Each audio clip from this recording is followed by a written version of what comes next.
this is Michele Knight. Welcome to your March astrology. Before I get into that, because it's an emotional and exciting month, let me just say I'm not going to be doing my usual weekly astrology, but I will be doing a fortnightly astrology, and that's because I'm off on an awfully big adventure. I'm off to Sedona and the Joshua Tree and all sorts of mystical and magical places, and I'll be back with lots of adventures to share with you. So forgive me, I haven't got enough time to do everything. I love you. Anyway, back to March. It's an interesting month because there's 2 full moons, so it's going to be pretty emotional.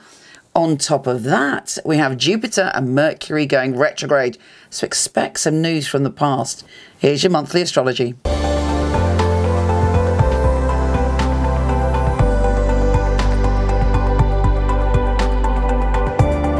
Leo, this month, the 2 main energies are about intensity, facing your shadows, obsession, power, powerlessness, money, and like really full-on energy. And the other energy is about you stretching, evolving, changing, and adventuring, and kind of doing things differently. It's a big, rich, full month, like a good aged wine. There's a lot going on. There's complexity to this month. Let's start at the beginning. And in the beginning, we have Venus trine Jupiter. Venus for you is in quite an intense position at the moment. You may be consumed by a lover. You may be consumed by a desire, or even a kind of primal desire, like you might feel jealousy or anger and you don't know why. Venus is poking your inner primal zone and saying to you, come on now, deal with whatever's going on in terms of your relationships. I mean, for some of you, it will be like incredibly intense and you being involved in some really full-on passionate relationships. For others, there may be a love triangle. It's all about secrets and power and powerlessness. You know, how do you, even if you're in a happy relationship, how does that, you know, how do you feel about power and powerlessness in your relationships? You know, Venus is giving you a lesson. Having said that, she is changing signs quite early on, and you've been living with that for a couple of weeks. But when she trines Jupiter, you're able to resolve maybe some family issues. There's a good energy and things get done in your home, but you're just feeling like you're growing rapidly. The full moon is in your money and security zone. So you're coming to a new cycle when it comes to feeling secure in yourself. How secure do you feel at the moment? Do you feel secure financially? Do you feel secure in your being? The moon is going to give you an answer and help you in some way. It might be emotional on the day, but fundamentally she's going, here's a secret. This is how you can find your roots. This is how you can ground yourself. And it's a very valuable lesson to learn. Now we have the Sun conjunct Jupiter on the 4th. Be careful, because it's also in that energy, which is to do with love triangles, secrets, affairs, money, life, death, rebirth, you know, all that kind of shady and exciting area. Because Neptune's involved, you know, there could be a bit of self-deception going on. So just look out for that. Well, I haven't said that because Mercury is also conjunct Venus in that zone. You might feel drunk on love or drunk on desire in some way.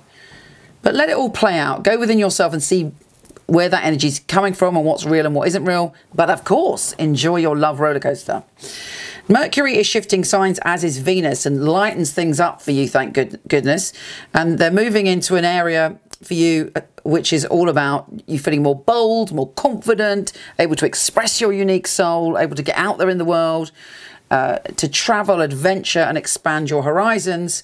So you're feeling more energized and happier in yourself, I would say, after the 6th. Okay, Jupiter does go retrograde. There's maybe some issues in the past to do with your family, but it could be something that's quite good because, after all, Jupiter is the planet of good fortune. Now, the Sun is sextile Pluto on the 11th, making you feel very, very powerful and like you want to get things done. There's a work situation around you on the 11th that may shift in your favour, but you are feeling very, very strong for the remainder of this month. And on the 17th, we have a new moon in that primal energy. Now, this is good because basically you're building up to this new moon and then you're able to let go and surrender some of those issues that are your primal issues. And also you've got a new cycle which is about you coming into your power and knowing how powerful you are. Of course, do the work before that. Focus on that energy, but very interesting times. Mars is shifting signs and making you want to sort your health out, and you're very focused on perfecting and streamlining the things in your life. We have Mercury going retrograde on the 23rd. There may be someone from the past that gets in touch that is from a different culture or a different background, and you're like, okay, this is a conversation I need to have. But when Mercury, until the 15th of April, conversations are a little bit unclear, so watch out for that. The Sun is square Mars on the 24th. You may be kicking against routine on that day and wanting to find a way that you can travel or change your life in some way. You know, and the universe is saying, if you pay attention to the detail, you could find the answer. Finally, we have the full moon on the 31st. There's a brilliant idea or a very interesting bit of news coming to you around the 31st, which ultimately will be liberating. Take care, gorgeous, and I'll speak to you soon.